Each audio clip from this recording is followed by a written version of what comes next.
All right, I'm here with George Butcher. So, George, you're that famous butcher.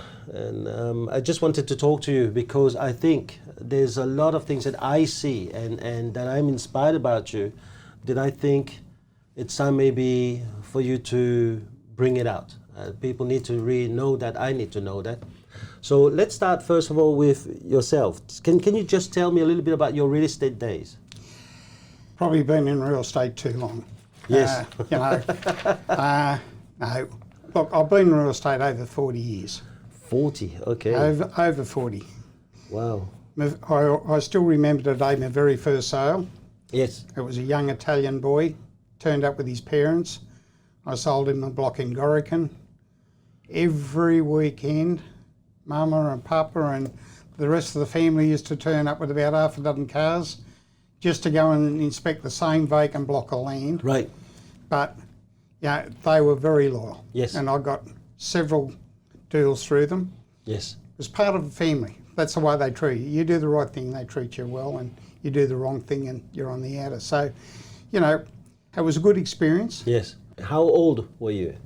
Oh, gee, take 40 off this, that's 30, 32. Okay, so did you have a different career before? Yes, I was. I was a boiler maker. I did an apprenticeship down in Sydney. Right. And did 5 years. If you want to know how tough it is, £6 and sixpence. That's what I got a week. Wow, a week. Which is, virtually $12.05. Then you got taxed. So, Okay. you know, look, they were tough, but I mean, in those days, apprenticeships were 4 years solid. Yep. 5 years actually, with 4 years at tech. Yep. So, you know, it was all stepping stone of learning today. So what made you then pick real estate? Believe it or not, it was a situation that we tried to buy our first home with very small deposit. When the boom was on, no agent wanted to talk to you because you never had enough deposit. When the bus came, Yeah.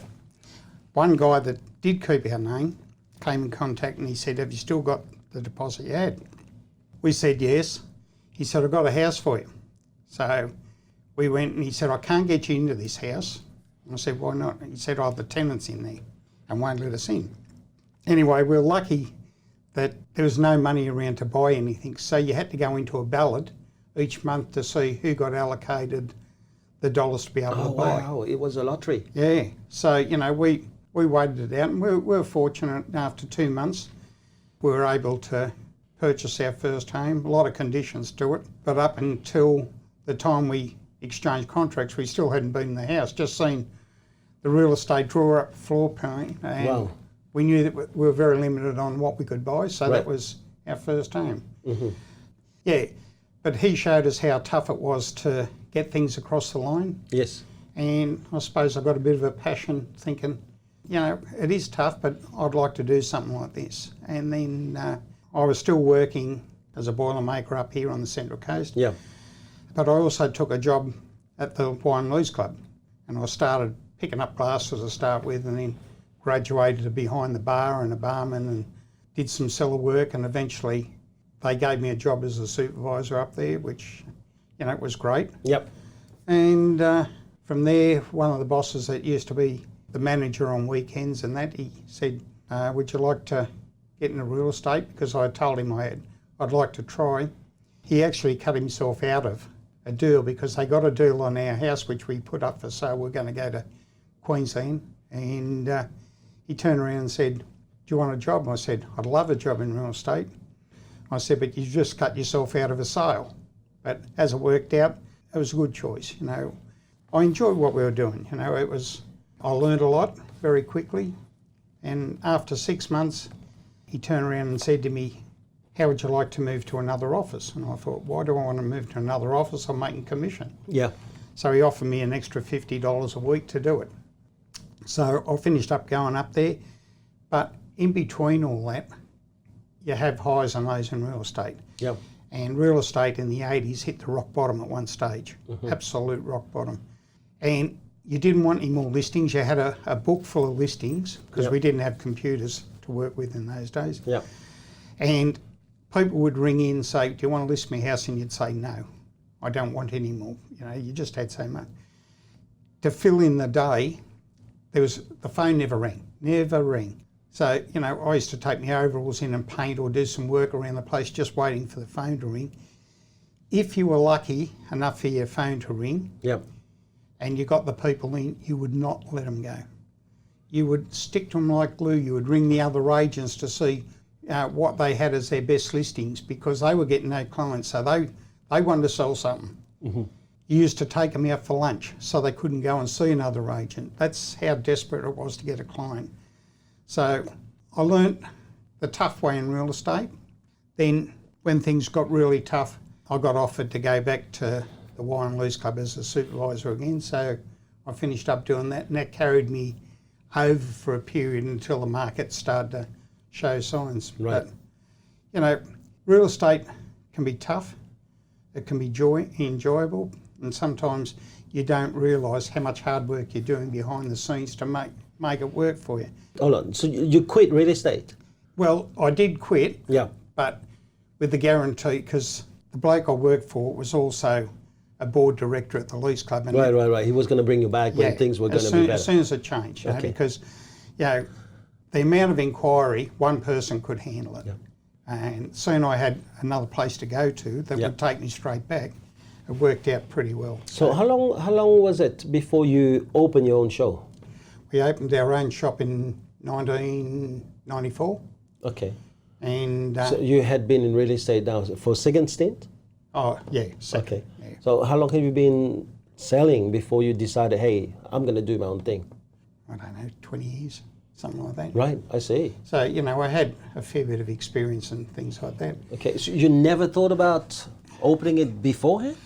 I did think of that, but I used to think, I've got a good life for my family, they've got a roof over their head, and there's no risk. Right. So, you know, it was a matter of security for my family more than anything else. Could I have started before? Yes, I could have, but it wasn't till the boys grew up enough that I didn't feel, you know, if anything went wrong with me starting a new business, they could fend for themselves one way or the other. So, you know, real estate can be a very interesting time. You meet some very nice people. Yep. I think throughout the years I've earned respect from other agents. You know, a couple of them, one in particular, I used to call him Pop. You know, he used to work for another agency, and every time I got myself in a bit of strife, he used to, even though he's in opposition, I used to go to him and say, I need your advice on something, and used to get it, you know, even to the stage that if I couldn't find something I wanted to sell, I used to go over and he'd say, well, there's my listing book, you go through it, knowing I was never going to rip him off. And, you know, that's good trust to build up, even with your opposition, you know, because, you know, nobody else would do that. Yep. I had another old fellow, he used to own several properties, and I finished up selling. And you didn't have to have an agency agreement, really. The shake of the hand was his bond. Yep. Never, ever wavered from that at all, never. And I remember the first time I said to him, I'm going to have to get you to sign something. And he turned around and he said to me, George, I've never, ever jilted you. Why should I have to sign something? I said, unfortunately, the laws have changed, and I can't use the language that he used, but it was quite out there. And it's probably one of the few times I saw someone that I had a good relationship absolutely get tears in his eyes because a handshake was no longer the bond that we could look for. Can I just ask you this? Because I really think this is why I really want to talk to you. For a long, long time, I always look at you as the embodiment of wisdom in real estate.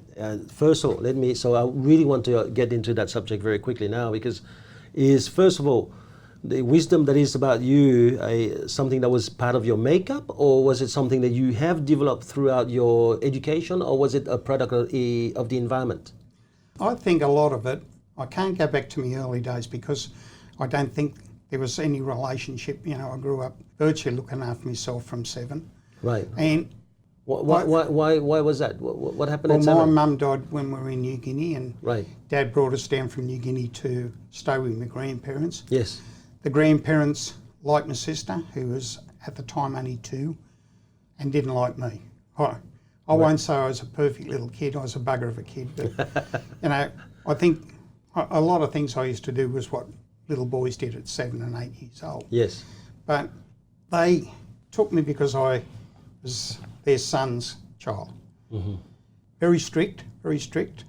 I know on Sundays I wasn't allowed to go and play with my mates until my grandfather would give me a part in the garden to work with, and it used to be that onion weed with all the bulbs, and as soon as I finished that, it used to be about a metre wide.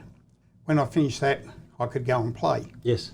If I tried to cheat and pinched the tops off the onion weed, he used to come along with a spade or a fork and dig them up and find it and give me another section to do as well. So, I learnt that right and wrong very quickly if I wanted to get out there and enjoy life and play with me mates. I had discipline that I had to work to. So in many ways, actually, your grandfather has been instrumental to the person you have become. Yeah, well, in a way. Yes. But my grandfather was very much like an army sergeant. Yes. He used to come in at 5:30 on the dot from work. He used to go into his room and my grandmother used to have a wine or a sherry or a rum or something for him. Yes.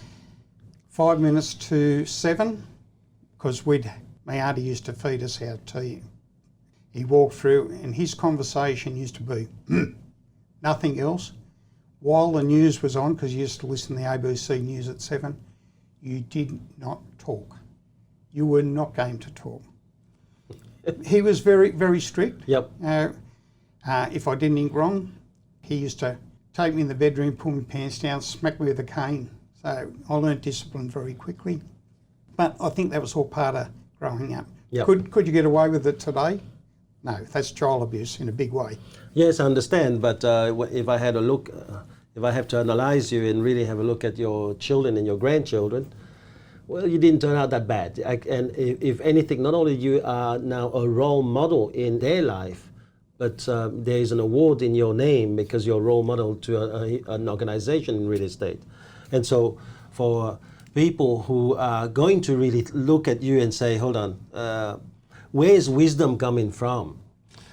I can see now that part of your upbringing had a lot of those things that were put in, the boundaries, the discipline, the rules, and they're not that bad. I mean, when you have a look at it now, there's no rules, there's no boundaries, if anything at all. It's the opposite. I look at how your real estate office, back in the days you were running it, had so much wisdom around it. What is it that you do different to your people? I think basically it gets down to very simple things like your respect. Respect is a big thing. You've got ethics. Yep. You've got principles. And if you ever sell them out, you've got nothing.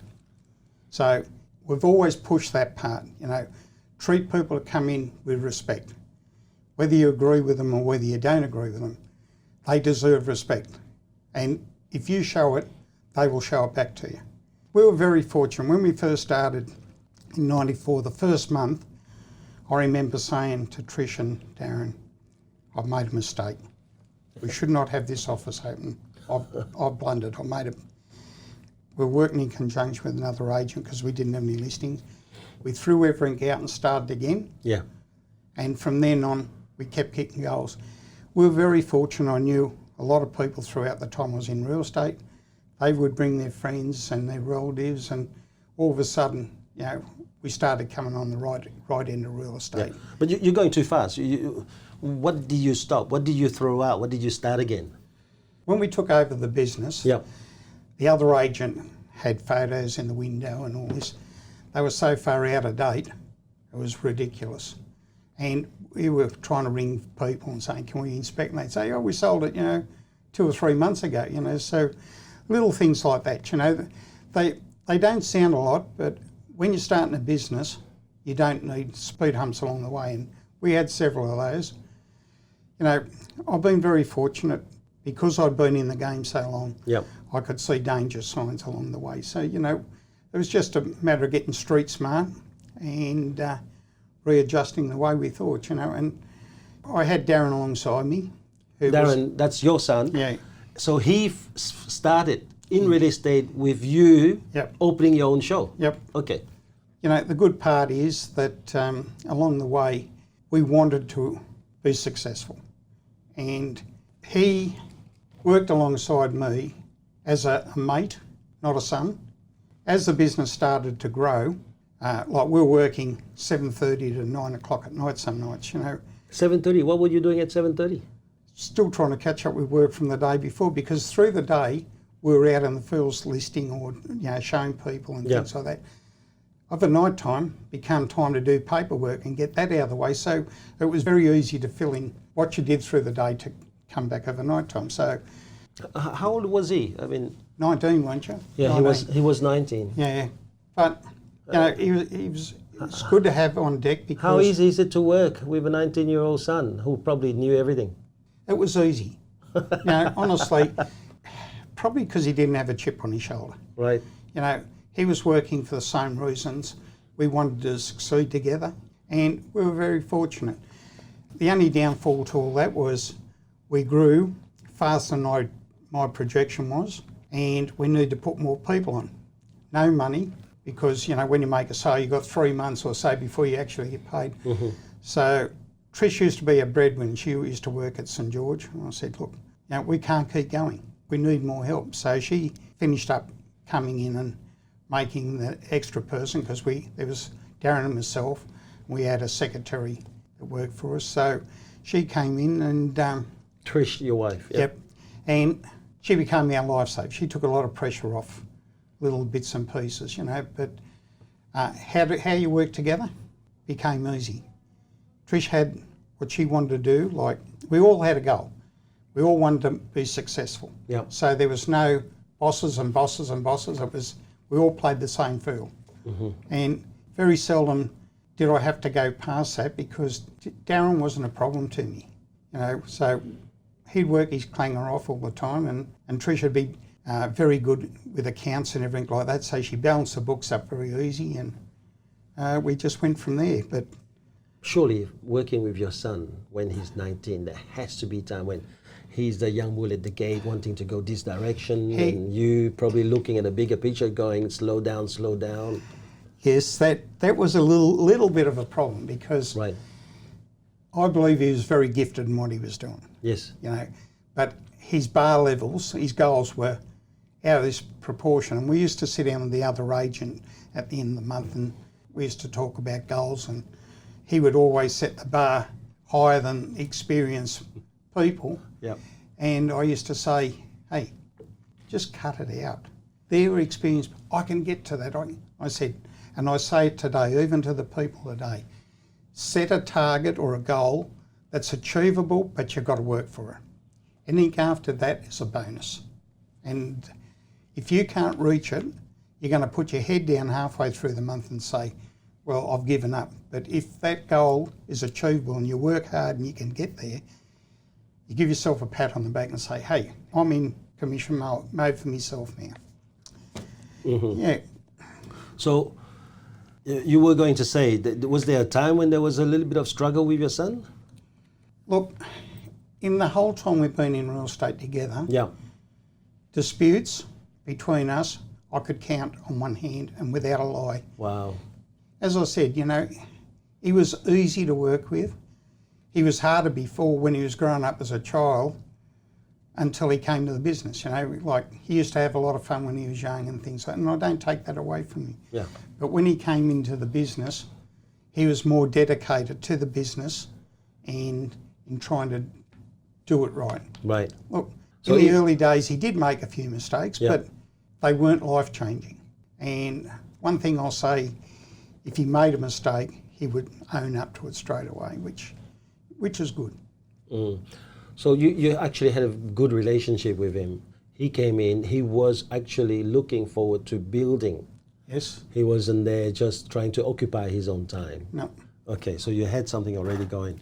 Now, let's keep on going here. The business that you built, why is it that I notice a lot of calm and bliss in your business, like among your staff? I still remember when I first met you and I went through your office. There was that element of calmness. People were really busy. There were people like making enormous amount of sales, but they just went about their business as if this is cool. This is just a bit of fun, nothing serious or stressful. I think a lot gets down to we've always tried to teach our staff to be part of our family. Right. You know, all right, you sometimes have to take that extra step in being a boss, but if it was ever possible, we got more out of them because we were family. And part of the calming, I think, was because of Darren too, being in there and being with him as well, seeing that, you know, he was prepared to go and do the dirty work as well as the creamy stuff as well. So, you know, it brushes off. You always got to be approachable. If you leave your door open, yes, you know, I think the staff appreciate it. Yep. You got to remember too, you know, with starting a new business, I wasn't up to knowing exactly what to do every time. Sometimes when we had staff, did I handle it the right way? I probably didn't. You know, and could I go back and fix it? Sometimes you could, sometimes you just got on with it. But as you go along, if you make a mistake, you try to learn by it. Simple. George, can I just ask you, do you think that nice guys can win in real estate? Oh, nice guys can always win in real estate. One big thing about real estate, if you put yourself out there to people and show you care about the clients you're working with, whether they're purchasers or vendors, you'll always finish up in front. That's why I think our business grew so much, was because of the relationship previous to us opening the business, that people saw that we were genuine in what we were trying to do. They saw that we were a family that were prepared to put ourselves out there, see them after hours if we had to, and it's not about being good, it's about caring for people more than yourself. One of the things, and I still say it today, if you lose sight of the money side of it and think it's all about money, it isn't. You know, there's a time that you've got to realise that people are people, and yes, you need money to survive, but you also need people to be happy. And you get one unhappy client and it comes back to bite you. You get 100 good clients and they spread the word for you. You don't have to do half the legwork out in the field because it's all been done by you doing the right thing. So yes, you always treat clients right. You're never going to have 100%. Yep. But if you've got a problem, you try to solve it. You left real estate 15 years ago. We're going to talk a little bit about it. You sold your business to your son. But if you looked at real estate now, I know that technology is playing a big role, but has real estate really changed? Yes, in a big way. Technology today, if you want information, all you've got to do is get on your computer and press a button, and away you go. What you've got at fingertips is unbelievable. It's probably gone too fast for me. But in the older days, if you wanted to find out something about a vendor, you would have to go into council, get on the microfiche, write everything down, then come back and then get on the phone book and then try to find where the people are. Today, modern technology, it is absolutely fantastic, and you know, I don't know where it's going to go. You know, I think it's unlimited. But one thing that a lot of people forget is you're still dealing with people. Right. You can have all the technology in the world, but if you don't have rapport with your people, you're in trouble. Hey, what about the technology with your employees? I mean, obviously there's so much more technology now. You can actually sit in your little cubicle and you know exactly what your team's doing minute by minute. But really, has real estate management of the staff really changed? From my point of view, if I didn't have the girls around me, I think I'd still be on paper and pencil doing everything. You know, but when you've got a good team around you, you know, if you need anything or need any information or you need to find out something, if you've got good staff, they bail you out of trouble all the time. You know, I'm fortunate that with Darren going up into this technology, I could go to him and say, you know, this or that, and you know, he'd say, oh, do you know this and do you know that, which is great. You know, how would I handle sitting behind the desk doing what we used to do? I'd probably get a big F for fail. And that's the way life is.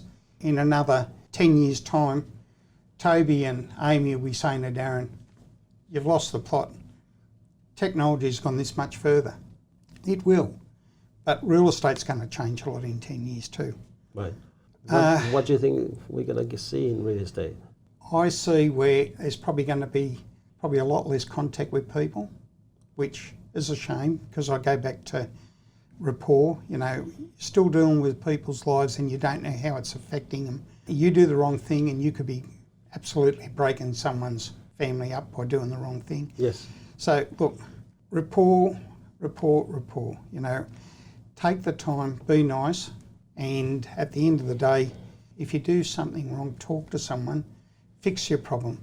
Don't go and take someone out to show them a property and then tell them things that you don't know that's not right. You're better off saying, I don't know, I'll go back to them and check it and get back. Okay.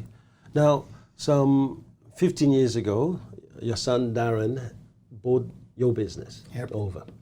Wasn't he too young? Shouldn't he have waited for at least 20 years under his belt before he took over from you? No, I don't think so. Okay. So, and has he changed the way you look at real estate now? Look, when Darren took over the business, he was a champion. You know, he was writing good figures. He cared about people. He cared about the staff. Everything about him was positive. So, look, no, he was ready to take it over. And I felt that I was starting to burn out a bit. Right. And even though I had him alongside, he was still my lifesaver. Mm-hmm. So, no, look, it was a good thing for him to take over. He's more adventurous. Yep. Where I would dot every I and cross the T's, where he'd say, oh, we'll have a go at this. And I'd say, Darren.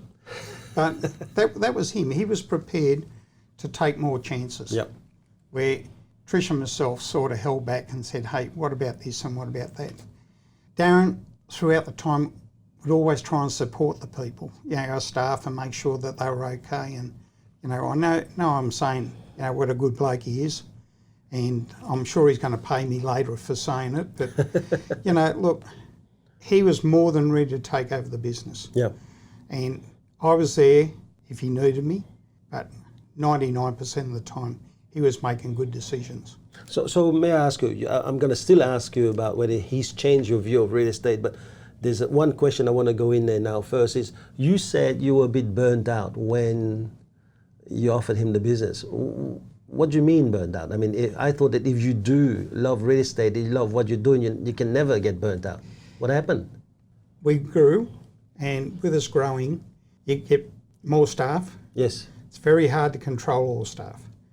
You can have very good staff that work their backsides off for you, and you get one or two that are absolute a cancer. Yep. And that cancer used to get the better of me. You know, it didn't matter what you gave someone, they still wanted more out of you. Yes. And there's a time that you can't always give more. You know, you've got certain people that you'd love to give the world to, but the others, what I call like a sponge, they'll sponge off any they can get off you. And that started getting the better of me. I see. And, you know, I probably, health-wise, wasn't going as well as I could. Right. And, again, Darren was there for us, you know. Yeah. So let's go back to then my original question. Has he changed your view of real estate and how it's done now? He has changed it. Yes. Look, it's in the blood. I still love going into work and, you know, talking to people and bringing in a few leads here and there and a couple of buyers or something like that. I still like that. But yes, he has changed it in a big way. Yep. And he's made the offices better with his way of thinking, where if I was still run the business, it would still probably progress slowly, but not as quickly as he does. But that's probably because of your sense of security. You're security driven. You're looking after things for your children. Probably where I think, and I know that you're still going into the office, but I think that if you were going to go into the office and give people leads, I think that they're not really getting the best of you.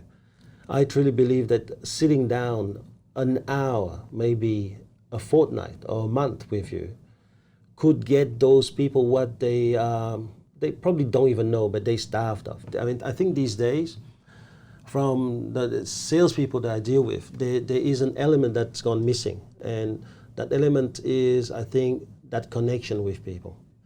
The way that social media is driving people, it's everything by text. You know now these days, most people actually even resign by text, right?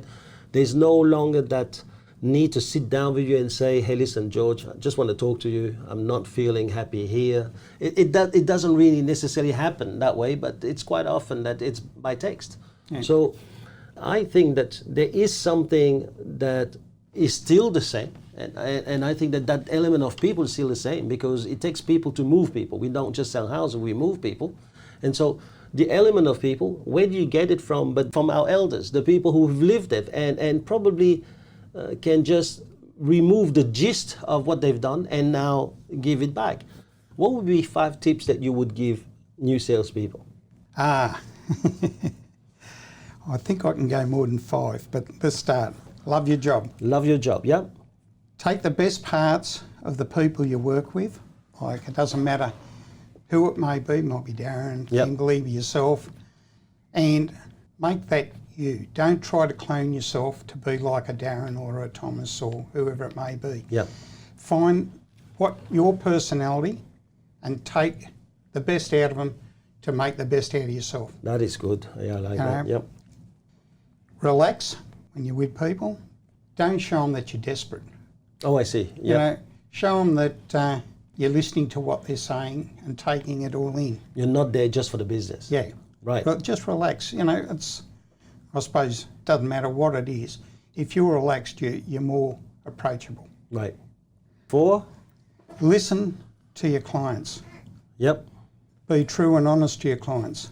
I spoke about this earlier. Never give up your principle and ethics. Never give up your principles, yeah. Yeah.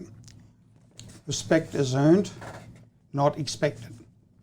Be a quiet achiever. Be a quiet achiever, yep. So stay humble, you mean? Yep. Yep. Know your product well. Yep. If you're at work, don't cheat yourself by fudging numbers just to please the management and saying, I've done this today when you haven't. That's probably part of never give up on your principles, wouldn't it? Yeah. Yes? Just remember, the harder you work, the luckier you get. Winners in real estate are not people that work 9 to 5. I want to ask you something. Yep. Back in your days, it's okay just to get people to work from 7 to 10 o'clock at night. But these days you do something outside 9 to 5. We're talking. So how how can someone today, with all of these crappy laws that are out there, apply something like this 12th principle you just spoke about? It's got to be that they're doing it for themselves. You know, we can tell them, all right, you can go home at 5 o'clock. Do you want to be successful? Back in 40 years ago, people used to walk out at 5 o'clock. They were packing their desk up at 4:30. Right. But if you want to succeed, you get out there and you're prepared to do it for yourself and your family. So you're no longer working past 5 because the boss has told you. You're doing it for yourself. Right. And, you know, it gets back. The harder you work, the more you're going to succeed. Yes, but you see, probably back in those days, especially my father's day or so, you would know that people would have one job and they usually stick to that same job forever. These days, the kids, by the time they're 30, they've had 12 jobs. So this is why I was listening to what you were saying earlier when you said, right at the beginning of our talk, you know, when you were a Boilermaker, there was a tough old days and then you went out there and worked for someone who said to you, well, the market's not so good now, go back to the RSL, when's better, you know, I'd take you out. And you've been good enough just to listen and go with the flow and take 20 years. I think I just wanted to try and understand it for today's generation, because I've got children, I've got young children, your grandfather now. I'm sure that some of their behavior today are not probably the kind of behavior that you receive. I'm sure that there's no caning at home, just as much as there's no caning at my house. I mean, one year, I think a little while ago, my young son Alexander came home and said, Dad, you know, apparently they said at school that you can't really touch your kids. I said, listen, if you're going to listen to this shit and then bring it here, you're going to have to start looking for a new family, because I'm not going to listen to this crap. So, but that's a few years ago. Now I have a new generation, right, where I have a very young 12-year-old. Do you really think that they want to listen to those 12 principles that you've told us now about work long hours and stick to your principles and pay respect to these elders who've brought you up and then make sure that you work hard and that you find something that you love in your job? Well, I think it gets down to the grounding that you have, bringing your children up, being part of them. Yes. You can only put so much into your kids and teach them what's right and wrong, respect. And it's up to them as they grow up whether they're going to go down that line.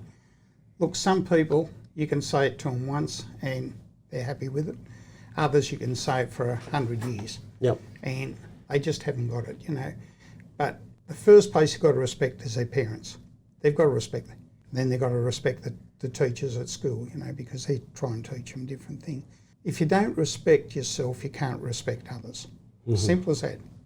What would be 5 tips that you would give new business owners?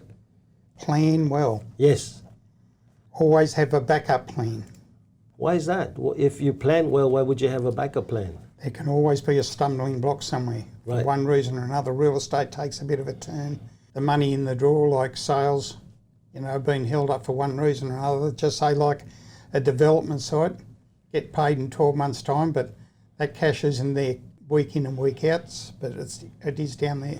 The problem I see with backup plan is that, isn't it true that sometimes some people latch onto the backup plan too early? Some people do it too late. So if you, in your planning well, has got a backup plan, when do I know it's the right time for me to latch onto my backup plan? Well, your main plan, you hope you never go to the backup plan. you always hope. Yes. So, you know, you can't see the future. The banks freeze the money. How are you going to survive? How are you going to keep paying your people? And that's why you have a backup plan along the way.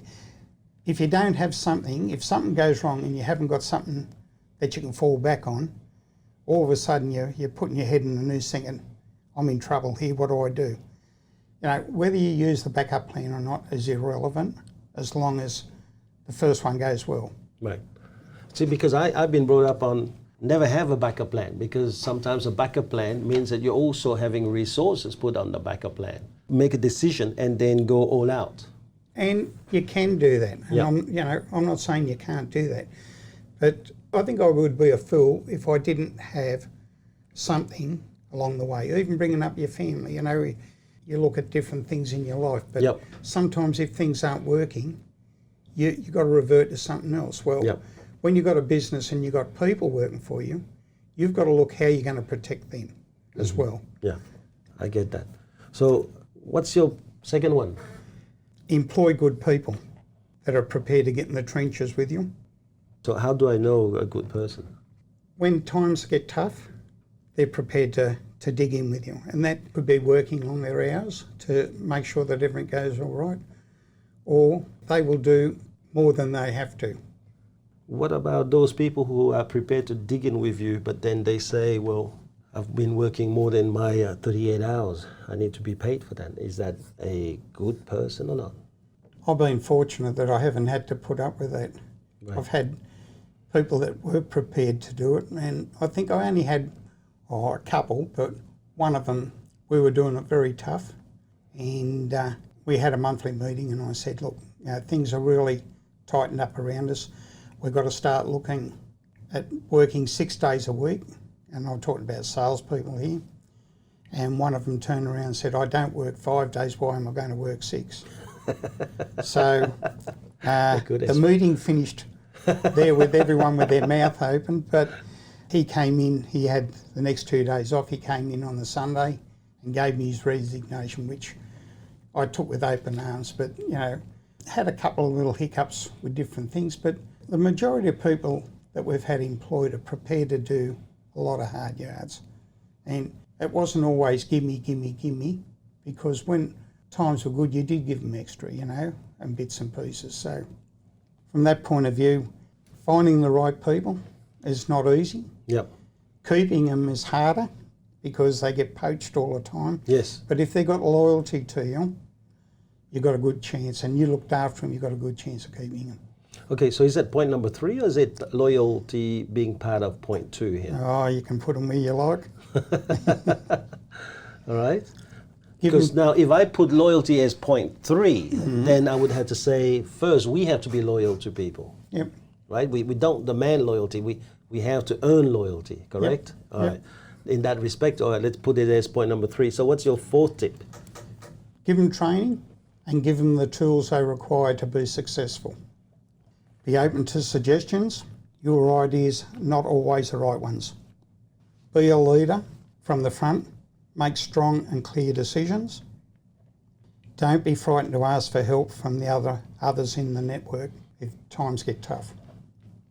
Well, I think at this point in time here, I'm going to have to say that, I still believe that you have so much wisdom inside you that is probably something that if people were going to latch on and take that time even, I had a bit of a lunch with you just before we did this, and even in that time, I've taken a few gems. And I think that this is the one thing I wanted out of this, is that I learned a long time ago that upon someone's death, it's the equivalent of an entire library being burned down.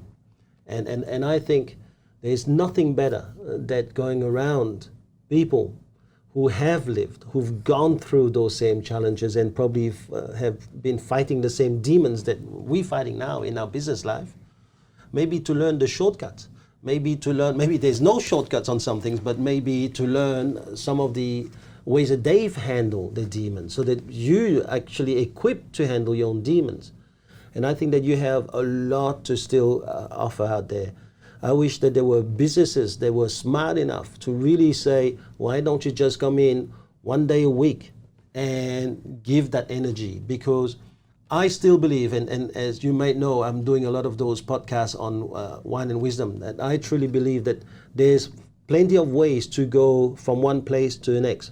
But if you are in the presence of a wise person, you would always take the shortest route. And in that respect, I think it would be something that you may want to entertain. That wisdom of yours, I think, is like that pot or that bottle of oxygen that needs to be shared, not just kept closed now because it's a chapter closed in your life. Well, I think this is happening at the moment. Yes. I go in a couple of days a week and I take someone in the team out for coffee. Oh, well, you sit didn't down. say that. Yeah. Well, we do it, Yep. and different people, and it's not always to quiz them about the real estate, and it's to generally ask them Yep. how they're going in their life. Yeah. And if things are right, I do ask, is there any they would improve? And, there's a few bits, but generally most are pretty happy. Yeah, so I take someone out, find out where they're going for their holidays and what they got planned, if they've got family or if they're going to start a family. And Yep. it is very, very interesting because everyone's slightly different. Yes. A couple of them, when I first started doing it, I think they thought they were going to get a lecture about something. Yep. Because I think they look at me as a Gestapo at times. But, it's been good for me too because where Darren and Megan are very busy, we'd all like to go and sit down with someone and talk to them, just generally talk. Yes. And even taking away for anyway 15 minutes to half an hour, just talking about anything. Yes. One of the things I found that's very, very interesting is while we're having a coffee, how many people walk past and say hi? And I keep saying to them, hey, you've just done letterbox drops. By sitting here having a coffee, they've seen you. Yep. And now they know, oh, so-and-so's there or so-and-so's there. And, and that's what it's all about, being out there and being seen. Yes. And some of the people, when they open up to you, it's nice. And we probably lack that because everyone's busy. Everyone's busy and haven't got time. I even went to a point and I said, you know how hard it is for Darren and Megan? I said, they've got to stress how to make everything meet every week. I said, how often do you go and say to them, can we take you for a cuppa? I said, it means the world to them, but no one does it. You take it for granted. The staff think they're, made of steel, and they're not. They're just everyday people. Look, if I told you how many times the three of us sat there and cried our eyes out because, things didn't quite go the way we planned or wanted it to go, and people have never seen that. They haven't seen us go home and pull our hair out and think, Yep. where's the next dollar coming from? But they do turn up. If you think positive and work together, everything turns out for the right way. Yep. So I'm lucky I've got a great family, and I have got a great family. And Darren's got a good family. He's got more headaches. Do you have a great family or do you create a great family? I think we've built up a good family. I've got two sons, like chalk and cheese, but love them equally. They're completely different people. And at the end of the day, would I give them up? No. Am I happy with the grandchildren I got? I love them. And it's because of my boys that I'm in a position that I've got great grandchildren, and to see them grow up and move to next levels in life, and as young as they are, it's so interesting. Like, we had Lucas for the weekend, and we had the time of their life. We had a sweep for the horses, and we did all different little bits and pieces. He's a joy. Yep. Matthew's kids are the same. Charlotte and Tom and Safi, they're the same. Yep. So real estate can be fun, and we sometimes lose track of the joys that you can have in real estate. One day I was going to go and inspect this place, and one of the other salesmen had already been there, and he said, "Look, the old bloke is deaf. He's couldn't make up his mind whether he was going to work in the garden or go back to Sydney." So I've gone down and knocked on the door, no answer. Gone on with my clients, and I noticed the bedroom door was closed. So I didn't want to scare this old bloke, so I've knocked on the door and no answer, and I've opened it up, and here's his body in the bed. And I thought, oh Jesus, why me, Anyway, I've gone and touched it. What the other agent had done is got the blankets and made it in the shape of a body, so all of a sudden, I'm thinking heavens, but I thought to myself, oh, I can't believe, someone would do that, When we were in EAC as a group, Darren and I listed this farm out at Warnervale. Anyway, when we inspected it, we found there was a couple of hassles. So when the EAC agents turned up, we've let them go in, and next thing they come flying out, there's all these fleas all over them. Well, once they got the flea, it was riddled with it, absolutely riddled. And we're out there laughing our heads off, and they're coming out ready to punch everyone out, But they're little things, One day, one of my clients came in. I was working for another agency at the time, and brought and left a cake sitting on the bench. Anyway, the lady went and everything, and everyone said, "Oh, this lady left a cake." I said, "Yeah, she gave it to me for doing a good job." Right. So we're all gone out the back and having a cuppa and everything, and the cake's got cut up and everyone's munching in. In between, I've gone and made a phone call to this girl in another agency, and I said, "Just ring up and say, I forgot me cake and I'm coming back to get it." Well, everybody was choking on this cake because they didn't know what to do, and we've eaten 3/4 of it. But so, there's just little things like that. One of the girls I used to work with when I was a sales manager would not put up signs. Wouldn't, and it didn't matter. So one day I said to her in the afternoon, "We're going out to put up signs. We've got to get them up." So I've taken her out and we've put up signs and everything like that. And I turned around and Trish used to say to me, "Be careful, she's got the hots for you." I said, "No, she hasn't." She said, "She's got the hots." So I turned around and I said to her when we finished, "How would you like to do something we've never done before?" Well, her eyes lit up a bit, like to say, "You fair dinkum." And I said, "Look, come with me." And we used to have morning tea at the hospital, which is not far away, So I've taken her over there, and she thought, "Oh, well, we're going to have afternoon tea." And anyway, I said, "Look, we can't go in there just for a minute. Come with me." And I've marched her in to this other door.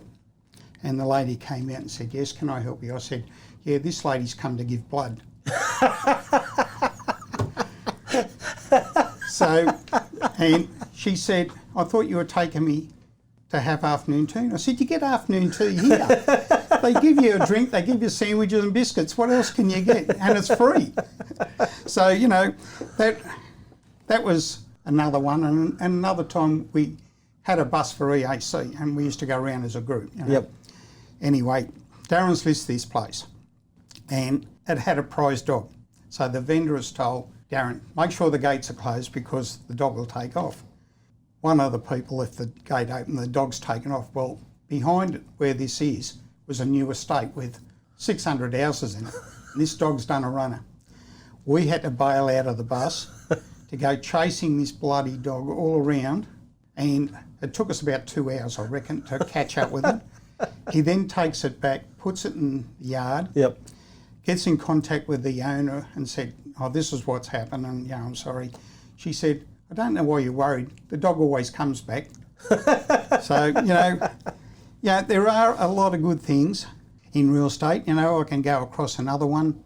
I saw a tenant and said, look, we're having an inspection tomorrow. Anyway, so what does he do? He said, righto, I'm taking the young bloke up to school. I'll leave the front door open, just come in and do your own thing. So we've walked in and I've opened the door and there's 2 feet facing the roof and a bum facing down. I thought, we're not doing an inspection on here today, Another one was rang to have an inspection, no answer, knocked on the door when we got there with the people, nobody. We're starting to look around. This lady comes out of the shower with nothing on. She didn't know which part of her body to cover, But, they were the fun bits and pieces that, we tend to forget about at times. We do have fun in real estate. No, we do have a lot of fun. It's not all business. We can share a lot of things together. But, I can go over dozens of things, I'm sure. 40 years, there's plenty. But at the end of the day, being able to share it at different times and having a laugh, it's great. So that's me. That's great. Well, there is one thing I definitely have learned from this podcast. You are a sense of humility that is very different. Is that I've asked you a few times and I've questioned you a few times now in regards to the things that maybe you have built or created. And you have such a sense of humility that you still find a way to give compliment on your success to your own children rather than really accept it as a compliment. And I think that is probably the biggest lesson I get out of this podcast. Thank you so much, George, for your time today. It's Thank no you very problem. much.